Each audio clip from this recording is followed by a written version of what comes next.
Sabi ko sa Pilipi, Ginoo, dugay nung tang uban. Ipakita bragod sa abo ang amahan. Kay, okay na ko, anak. Sa ingon niya, Brother M, Pilipi,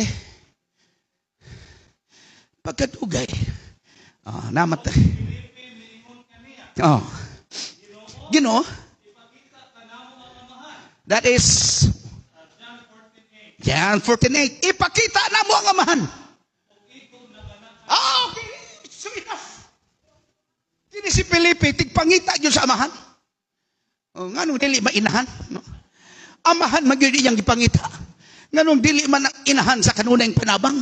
Ang gipangita yun ni Felipe kay hangtod karon daghan pang mga tao nga nagdala og maayong balita pero sukwahi og ang ilang amahan lahi mga igsoon. Apan si Felipe nangita sa amahan, unsay tubag sa Ginoo. Mitubag kaniya.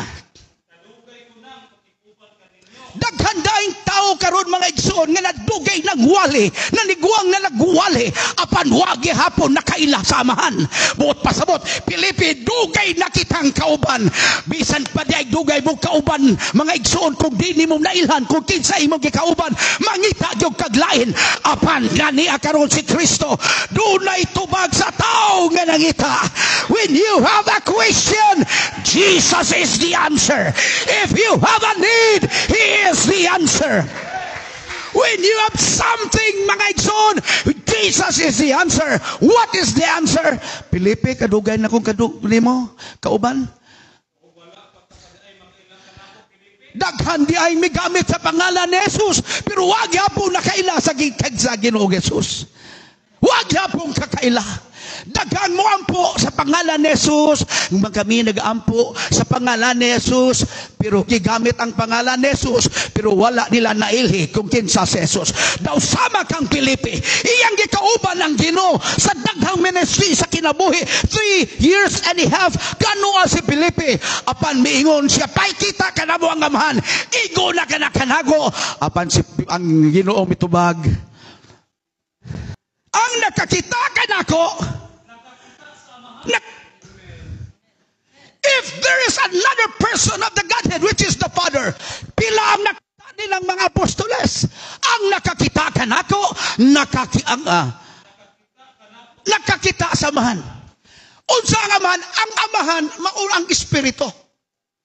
Busa si Kristo, gitawag siyang anak sa Diyos. Naunsa ka, Pilipi, tugay tang kauban, wag yapong kakailakan ako. Parayon. Ako ana sa amahan, ang amahan na anak ko. Pasbot, ang amahan ng Espiritu Santo, nasulod na ko. Dili laing Diyos. Kung laing persona na, di pwedeng ang persona mo sulod sa laing persona. Dili na magic, mga igsoon.